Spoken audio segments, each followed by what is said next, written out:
തിരിഞ്ഞു നോക്കുമ്പോൾ ഒരുപാട് കിട്ടിയതുപോലെ, കാരണം പുറത്ത് നിന്നാണ് സിനിമാക്കാരെയൊക്കെ കണ്ടിട്ടുള്ളത്. ലാലേട്ടൻ ഞാൻ കളസൂട്ട് കിടക്കുമ്പോൾ എൻ്റെ സ്കൂൾ സെയിൻറ്റ് ആൽബർട്ട്സിൽ ഷൂട്ടിങ്ങിന് വരുമ്പോൾ ദൂരെ നിന്ന് ഇങ്ങനെ കണ്ടിട്ടുണ്ട്.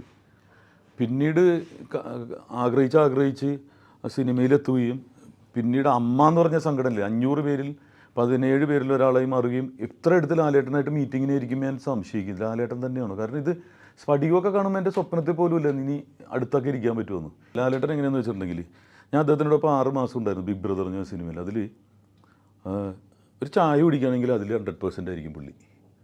സിനിമയിൽ അഭിനയിക്കുമ്പോൾ ഡേറ്റ്, സ്ഫടികം എന്ന് പറഞ്ഞ സിനിമക്ക് 1 മാസമോ കൊടുത്തതെന്ന് പറയുന്നത്. പക്ഷേ 6 മാസം പുള്ളി അഭിനയിക്കേണ്ടി വന്നെന്ന്. സെയിം പേയ്മെൻറ്റിലാണ്. പുള്ളി അതൊന്നും ചിന്തിക്കില്ല.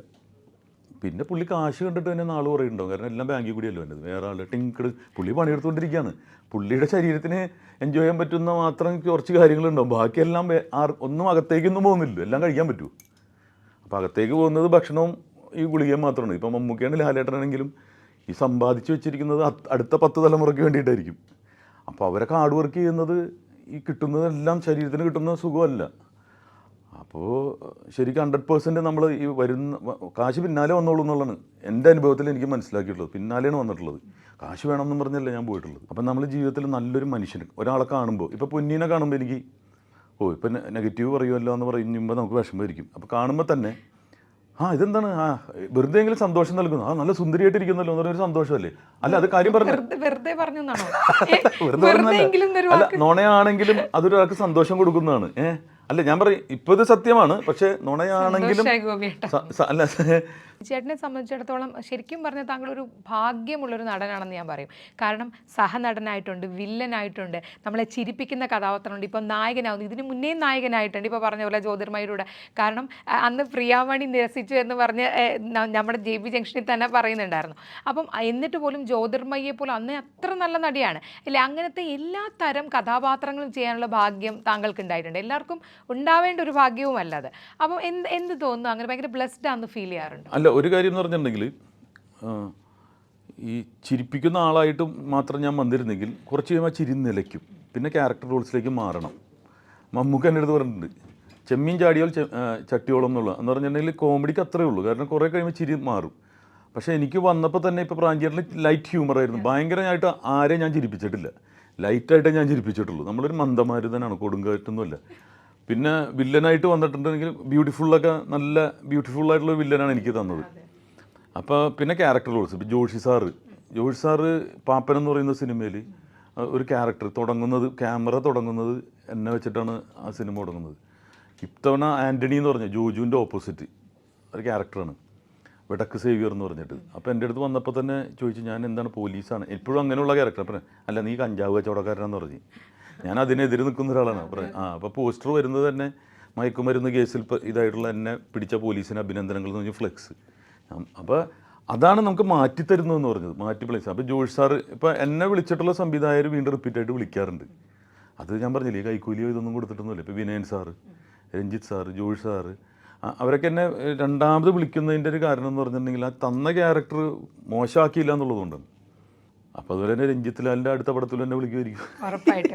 അല്ല, ഈ കഥാപാത്രങ്ങൾ മോശമാക്കിയില്ല എന്ന് പറയുന്നതുകൊണ്ടാണ് ടിനിച്ചേട്ടന് ഏറ്റവും കൂടുതൽ ട്രോളുകൾ വരുന്നത് മിമിക്രിയിൽ അല്ലേ, ടിനിച്ചേട്ടനായിട്ട് തന്നെ നിൽക്കുന്നു എന്നുള്ളത്. പക്ഷെ നിങ്ങളുടെ കഥാപാത്രങ്ങളെ അല്ല, അതെൻ്റെ ഭാഗ്യമാണ്. കാരണം എന്താ പറയട്ടെ, ഞാൻ സ്ക്രീനിൽ വരുമ്പോൾ സുരേഷ് ഗോപിയുടെ മമ്മൂട്ടിയുടെ ഒക്കെ ശബ്ദമോ ഇതുണ്ടെങ്കിൽ അത് ബ്ലസ്ഡാണ് ഞാൻ. അതും എനിക്ക് അനുഗ്രഹമായിട്ട് വന്നേക്കണത്.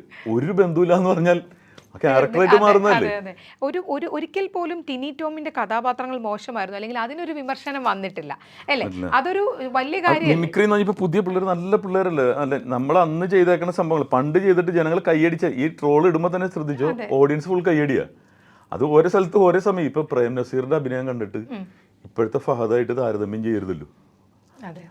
പിന്നെ നമ്മൾ പ്രാക്ടീസ് ചെയ്തൊന്നുമില്ല നമ്മൾ, പക്ഷെ സ്റ്റേജിൽ ഇപ്പോഴും പോകാറുണ്ട്. അപ്പോൾ അത് വെച്ചിട്ട് ട്രോളുന്നതാണ്. പക്ഷെ നമ്മളെ വേറെ അതൊന്നും എനിക്ക് ഇതുള്ള കാര്യമല്ല. പക്ഷെ ഉപദ്രവിക്കുന്നുണ്ട്, ബാഡ് വേർഡ്സ് വെച്ചിട്ട്. എനിക്കൊന്നും അത്രയും കിട്ടിയിട്ടില്ല കേട്ടോ, മറ്റുള്ളവരെയൊക്കെ ഉപദ്രവിക്കുന്നത്. അപ്പം നല്ല മനുഷ്യരോടൊപ്പം നല്ല പ്രവൃത്തിയോടൊപ്പം നമ്മൾ ഈ ലൈഫ് ആകെ ഒരു കുറച്ചുള്ളൂ ലൈഫ്. ഈ മറ്റുള്ളവരെ ചീത്ത പറഞ്ഞും തെറി പറഞ്ഞും നെഗറ്റീവ് പറഞ്ഞും എന്തിനാണ് അങ്ങനത്തെ ഒരു ജീവിതം? ഇപ്പം നമ്മൾ ഇടയ്ക്ക് പറഞ്ഞിരുന്നു അമ്മയുടെ തിരഞ്ഞെടുപ്പ് വരാൻ പോവുകയാണ് അല്ലേ? കാരണം അമ്മയിലേക്കൊക്കെ എത്തിപ്പെടുക, ഇത്രയും ഒരു അംഗങ്ങളുള്ളതിൻ്റെ തലപ്പത്തേക്ക് വരിക എന്നൊക്കെ പറയുന്നത് വലിയൊരു കാര്യമാണ്. ശരിക്കും പറഞ്ഞാൽ ഇപ്പോൾ പറഞ്ഞല്ലോ ഇടയ്ക്ക്, ലാലേട്ടൻ്റെ അടുത്ത് എനിക്ക് ഇത്ര അടുത്തിരിക്കുമ്പോൾ എനിക്ക് സ്വപ്നമാണോ എന്ന് തോന്നുന്നു. എങ്ങനെയാണ് ഈ അമ്മയിലെ ഒരു പ്രവർത്തനം? കാരണം ഇത്രയും അംഗങ്ങളുള്ളത് കൊണ്ട് തന്നെ പലപ്പോഴും വിമർശനങ്ങളിൽ, അതിലെ നിലപാടുകൾക്കെതിരെ വിമർശനങ്ങളും സപ്പോർട്ടും ഒക്കെ വരുന്ന ഒരു കാര്യമാണ്. എങ്ങനെയാണ് ആ ഒരു പ്രവർത്തനം? അല്ല, കോളേജിൽ പഠിക്കുമ്പോൾ എനിക്ക് രാഷ്ട്രീയം ഉണ്ടായിരുന്നു. അപ്പോൾ രാഷ്ട്രീയ പ്രവർത്തനത്തിൽ ഇഷ്ടമുള്ളതാണ്, സേവനമൊക്കെ ഇഷ്ടമുള്ളതാണ്. ഞാൻ എൻ്റെ വീട്, എൻ്റെ കുടുംബം, എൻ്റെ കാർ എന്ന് പറഞ്ഞ് ജീവിക്കുന്ന ഒരാളല്ല. ഞാനൊരു സാമൂഹ്യ പ്രവർത്തകനായിട്ട് ജീവിക്കാൻ ഇഷ്ടമുള്ള ഒരാളാണ്. അതാണ് എൻ്റെ ഒരു ട്രിപ്പിംഗ് എന്ന് പറയുന്നത്. മറ്റുള്ളവരുടെ മുഖത്ത് കാണുന്ന ഒരു സന്തോഷം. ഒരു സഹായം ചെയ്ത് കഴിയുമ്പോൾ അവർ തിരിച്ച് ചിലപ്പോൾ ഒരു ഹോസ്പിറ്റൽ കേസായിരിക്കും, ഒരു ബ്ലഡ് കൊടുക്കുന്ന കേസായിരിക്കും, നമ്മൾ പുറത്ത് പറയാത്ത ഒരുപാട് കാര്യങ്ങൾ. പക്ഷേ പിന്നീട് അവർ കാണുമ്പോൾ ഒരു മുഖത്തൊരു തെളിച്ചുണ്ടാകും. അതെനിക്ക്, ഞാൻ എൻജോയ് ചെയ്യുന്ന ഒരാളാണ്. ആ തെളിച്ച് ഞാൻ ഏറ്റെടുക്കാറുണ്ട്. അപ്പോൾ അതിൽ അമ്മയിൽ പ്രവർത്തിക്കാൻ, അമ്മയിൽ എന്ന് പറഞ്ഞാൽ ഈ കാണുന്ന 506 മെമ്പേഴ്സ് ഉണ്ട് ഇപ്പോൾ. അതിൽ എല്ലാവരും സുഖസമൃദ്ധമായിട്ടും ലക്ഷറി ആയിട്ടല്ല ജീവിക്കുന്നത്. ഒരു 50 75 പേരോ സുരക്ഷിതമായിട്ട് ജീവിക്കുന്നുള്ളൂ. ബാക്കി മീറ്റിങ്ങിന് വരുമ്പോൾ നല്ല ഡ്രസ്സൊക്കെ ഇട്ട് വരുന്നു എന്ന് മാത്രമേ ഉള്ളൂ. അപ്പോൾ ഞാൻ പുറത്ത് പോയി ചാരിറ്റി ചെയ്യുന്നതിനേക്കാൾ, ചാരിറ്റി എന്തായാലും നമ്മൾ ജീവിതത്തിൽ ചെയ്യണമല്ലോ. സക്കാത്ത് എന്ന് പറയുന്നത് എഴുതി വെച്ചിട്ടുള്ളതാണ്. അപ്പോൾ അത് എൻ്റെ കുടുംബത്തിൽ തന്നെ ചെയ്യാമല്ലോ. അപ്പോൾ എൻ്റെ കുടുംബത്തിൽ പട്ടിണി കിടക്കുന്നവർക്കും ബുദ്ധിമുട്ടുന്നവർക്കും വേണ്ടിയിട്ട് പ്രവർത്തിക്കുക എന്നുള്ളതാണ്. അത് നമ്മൾ കയ്യിൽ നിന്ന് കാശ് പോയാലും കുഴപ്പമില്ല. അപ്പോൾ അതിനുവേണ്ടി പ്രവർത്തിക്കാൻ ഇഷ്ടമുള്ളതുകൊണ്ട് ആദ്യത്തെ 3 വർഷം വന്നു. പിന്നെ ഇലക്ഷൻ വന്നു. അന്നും ലാലേട്ടൻ്റെ പാനലിൽ തന്നെ ഞാൻ നിൽക്കണമെന്ന് പറഞ്ഞു. അപ്പോൾ ലാലേട്ടനെ പോലെ ഒരാൾ കൂടെ വേണമെന്ന് പറയുന്നത് സന്തോഷമില്ല. അത് അറിയാതെ ആ പാനലിൽ വരില്ലല്ലോ. അത് നല്ല വോട്ടോടുകൂടി തന്നെ ജയിച്ചു. ഇപ്പോൾ അടുത്ത ഇലക്ഷൻ വരികയാണ്, അതിലും ഞാൻ മത്സരിക്കുകയാണ്. അത് ലാലേട്ടൻ്റെ പാനലിൽ തന്നെയാണ്. അതും സന്തോഷം. അപ്പോൾ 6 വർഷം കഴിഞ്ഞു. ഇനിയൊരു 3 വർഷം കൂടി നമുക്ക് തരുന്നു. എല്ലാവരും കാത്തിരിക്കുന്ന ഒരു തെരഞ്ഞെടുപ്പാണ്. കാരണം ഇല്ല, ബാബു ചേട്ടൻ മാറുകയാണ്. അപ്പം എന്തായിരിക്കും? കാരണം പുള്ളി കുറേ നാളുകൊണ്ടല്ലേ നന്നായിട്ട് നോക്കിയിരുന്നു എന്ന് തന്നെ വേണം പറയാൻ. അപ്പം അതും എല്ലാവരും പ്രതീക്ഷ